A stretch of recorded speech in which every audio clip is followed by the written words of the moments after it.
Assalamualaikum warahmatullahi wabarakatuh. We meet again. In this meeting, I will explain about what is complex sentence. Jadi, apa yang dimaksud complex sentence? Sebelum ke complex sentence, kita harus mengetahui simple sentence. Jadi, dasar-dasar kalimat. Sebenarnya kalimat seringkali kita buat secara sederhana. Di sini saya akan menjelaskan kalimat sederhana seperti apa. Jadi sebenarnya kalimat itu terdiri dari subjek dan predikat. Kalaupun ada objek, itu opsional. Kadangkala kita tidak menyebutkan objek. Kadangkala kita memberikan keterangan. Yang dikatakan kalimat seminimal-minimalnya ada subjek, ada predikat. Itu sudah bisa dikatakan bahwa itu adalah kalimat sederhana. Pada poin subjek terbentuk dari noun atau kata benda. Begitu pula ketika objek itu ada di belakang, dia terbentuk dari noun atau kata benda. Nah, kata benda itu sendiri sebenarnya terbagi dua, konkret dan abstrak. Saya tidak akan menjelaskan kata benda konkret, karena kata benda konkret adalah seluruh benda yang bisa kita lihat, bisa kita raba, atau bisa kita rasakan, itu termasuk konkret. Begitu pula kata ganti orang, pronoun di situ. Seperti I, you, they, we. Karena pronoun bisa dilihat, diraba, atau dirasa. Selanjutnya abstrak. Abstrak sering kali muncul juga atau dijadikan subjek ataupun bisa dijadikan objek. Seperti contoh abstrak decision, love. Artinya ada kata benda yang memang tidak bisa kita lihat, tidak bisa kita raba. Namun kita bisa merasakan bahwa hal atau sesuatu itu ada. Kenapa begitu? Contoh, seringkali kita bisa membuat kalimat seperti saya membuat keputusan. I make decision. I selaku subjek. Make sebagai kata kerja. Dan decision sebagai objek. Karena dia sebagai objek, berarti decision adalah kata benda. Kenapa kita harus mengetahui noun atau abstrak noun? Agar atau tujuannya kita memahami atau mengetahui bahwa kata benda abstrak itu tidak bisa diletakkan pada predikat. Hanya bisa diletakkan di objek ataupun subjek.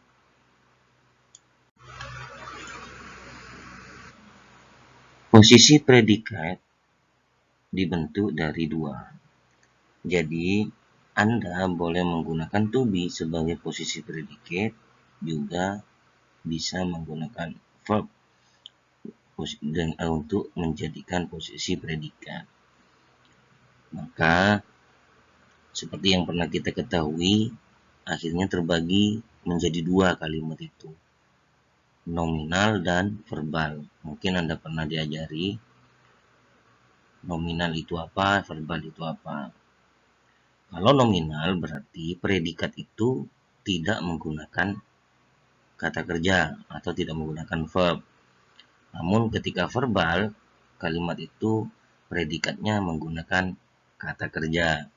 Jadi di sini opsionalnya dua, Predikat to be akan menjadi posisi predikat jika tidak menemui kata kerja. Apabila ada kata kerja, berarti posisi predikat adalah kata kerja itu sendiri. Strategi dalam mengembangkan kalimat sederhana, biasanya paling sederhana adalah mengembangkan kata bendanya. Jadi, yang semula kata benda itu sederhana, maka kata benda itu di mixing atau di compound yang akhirnya lebih kompleks. Salah satu teknik compound noun dengan menggunakan teknik Opsacom. Opsacom adalah singkatan dari opinion, shape, age, color, origin, material, dan ditambah non asal. Jadi ketika kita ingin mengembangkan secara kompleks kata benda itu agar menjadi nantinya kompleks sentences atau kalimat kompleks. Jadi kita membuat kalimat itu tidak secara sederhana, dan yaitu dengan cara mengembangkan kata bendanya. Jadi teknik Opsacom baru diikuti dengan kata benda asal. Contoh paling sederhana, kenapa kita menamakan Iron Man, kenapa tidak Man Iron? Spider-Man, kenapa kok tidak Man Spider? Nah, disinilah jawaban dari hal tersebut, yaitu Opsacom. Ada beberapa aturan bagaimana kita mengembangkan kata benda asal itu. Jadi dengan teknik Opsacom cukup sederhana. Jadi tinggal memasukkan Opsacomnya baru di akhir kata benda asalnya. Pertama-tama kita bahas opinion. Opinion adalah opini terkait kata benda tersebut.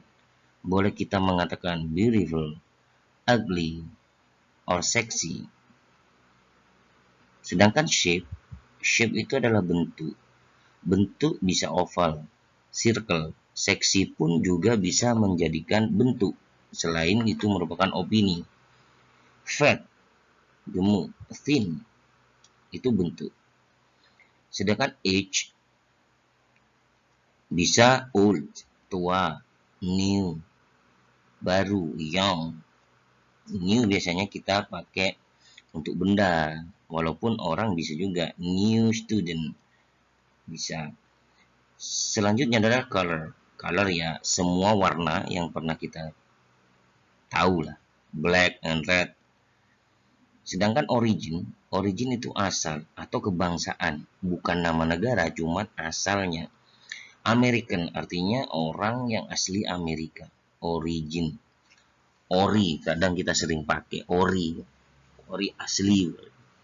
Dan material itu bahan. Jadi ada bahan yang menjadikan yang melebur kepada noun atau kata benda tersebut. Contoh Iron Man, berarti man itu ada leburan besi di badannya atau di tangannya gitu. Apalagi plastic man, jadi berarti orang itu ada bisa memakai plastik dan lain-lain. Apakah bisa kita balik? Ini mungkin agak lelucon ya. Apakah bisa Spider-Man kita rubah Man Spider? Bisa saja. Artinya kata bendanya yang dijelaskan adalah bukan man-nya kalau Anda menggunakan Man Spider. Artinya spider yang memiliki bahan-bahan manusia. Mungkin agak mengerikan. Beda ketika kita mau memakai Spider-Man, artinya ada karakter spider dari noun tersebut. Jadi penjelasan atau noun-nya harus di belakang. Jadi noun yang di belakang mendapatkan keterangan-keterangan yang kompleks sebelum noun itu disebutkan. Pada Opsacom ini tidak serta-merta semua itu wajib dipakai. opinionnya, shape-nya, age-nya, color-nya, origin-nya, materialnya tidak harus dipakai semua. Namun inilah urutan-urutan yang standar. Jadi setelah opinion Anda shape, setelah shape Anda age, setelah age color. Apakah boleh setelah opinion origin? Boleh. Yang tidak boleh adalah setelah color, contohnya Anda age. Jadi black old itu tidak boleh. Kalau old black berarti boleh. Jadi kita anggap ada penomoran di sini. Opinion 1, shape 2, age 3, color 4, origin 5, material 6. Jadi urutkan sesuai penomoran. Boleh salah satu tidak dipakai, asalkan tetap mengikuti angka terendah sampai yang tertinggi. Seperti saya contohkan di sini, saya memakai 3. Saya pakai opinion, saya pakai color, saya pakai material. Berarti seksi black iron woman. Saya akan mencoba untuk menerapkan pada satu kalimat yang mungkin saya akan memakai kalimat simple present. Jadi untuk mempermudah contoh obsakom ini, dari kalimat sederhana atau simple sentence ditransform menjadi kompleks dengan memanfaatkan pengembangan noun yang dimodif atau dikompon. Contoh di sini sebelah kiri. Saya punya kalimat sederhana, simple sentence, I love woman. Karena kalimat sederhana ini saya transform agar menjadi kompleks. Menjadi yang awalnya I love woman, I subject, love sebagai predikat karena tidak ada to be, love itu sebagai kata kerja, woman sebagai objek. Nah, di sini saya akan merubah woman ini yang awalnya adalah kata benda sederhana akan dikompon. Yang awalnya I love woman jadi woman saja. Ditransform I love, saya pakai opinion beautiful, saya pakai age young, saya pakai origin Indonesian woman. Artinya yang pertama I love woman menjadi I love beautiful young Indonesian woman. Contoh yang kedua, you make decision. Di sini saya pakai you subjek, make predikat yang terbentuk dari kata kerja, decision sebagai objek. Objek ini saya pakai menggunakan kata benda abstrak. Nah, kata benda abstrak ini saya modif. Decision ini saya akan modif.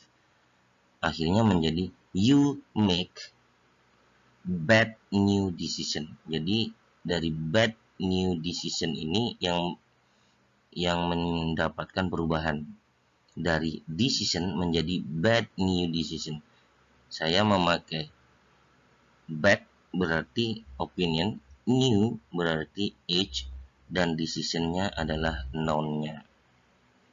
Yang ketiga, the woman buys drink. Di sini mungkin kita tanya jawab saja ketika ada pertanyaan kenapa kok S, karena ini adalah kalimat simple present. The woman buys the drink.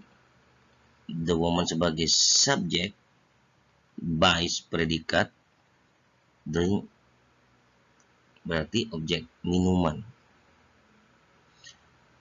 The woman ini akan mendapatkan compound noun menjadi the beautiful young Indonesian woman buys drink. Nah, sampai di situ mungkin bisa dipahami. Untuk tugas, silakan membuat satu kalimat menggunakan simple present dan tentunya kalimatnya tidak sederhana. Silakan padukan kalimat simple present itu dengan compound noun. Boleh compound noun-nya itu di subjek, boleh komponennya di objek. Untuk penggunaan kata benda, saya meminta pada tugas pakailah kata benda abstrak. Oke, sampai di sini saya cukupkan karena di mata kuliah bahasa Inggris ini adalah aplikatif sebenarnya. Jadi ketika aplikatif harusnya ada feedback atau evaluasi yang memang harus sering dilakukan. Setelah Anda membuat tugas, nanti saya akan memberikan link untuk pengiriman tugas tersebut.